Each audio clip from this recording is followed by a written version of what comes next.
विद्याची माता सावित्रीबाई फुले स्मृती वंदन.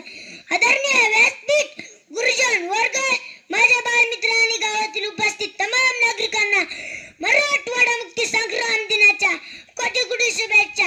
निजामाच्या जुलमी पाशातून आपली 17 सप्टेंबर 1948 रोजी मुक्ती झाली. माझ्या मित्रांनी तुम्हाला निजामाचा 1724 पासून ते 1948 पर्यंतचा सगळा इतिहास सांगितला. शेवटचा 7वा निजाम मीर उस्मान अली खान कसा कपटी होता, क्रूर होता. मग सरदार वल्लभभाई पटेल यांनी ऑपरेशन पोलर राबवून त्याला 96 तासात कसे पाणी पाजलं हे तुम्हाला सांगितलं. पण पुढचा इतिहास तुम्हाला माहित आहे का? पुढे आपल्या सोबत काय झालं? आपण कुठल्या अटीवर महाराष्ट्रात आलो? निजामाने ओरबाडून कंगाल केलेला मराठवाडा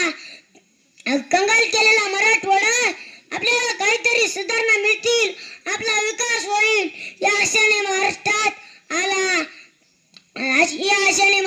आला.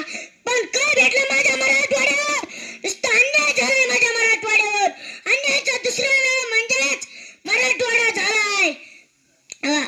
मोठमोठाले उद्योग धंदे नाही, रोजगार नाही, बेरोजगारांनी तरुण हवालदिल झालाय, नोकरी नाही म्हणून लग्न जमीन झालंय.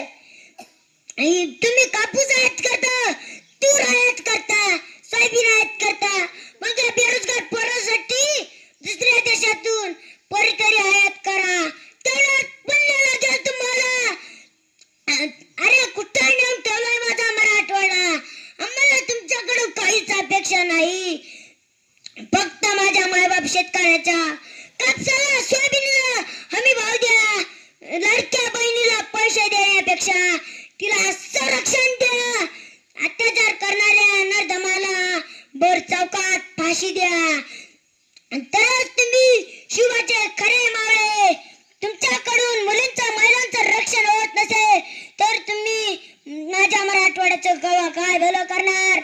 आता मला तुम्ही बांधलेल्या महाराष्ट्राचे आराध्य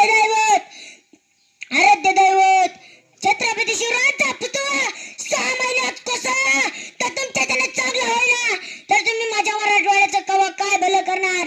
आता मला वाटतंय की माझा मराठवाडा करायचं एक वेगळं राज्य व्हावं, मग तुम्हाला कळेल आमची किंमत. एवढं बोलून मी माझे विचार थांबवतो. जय हिंद, जय मराठवाडा. लोकशाही मराठी ऐका, पहा, जागरूक रहा.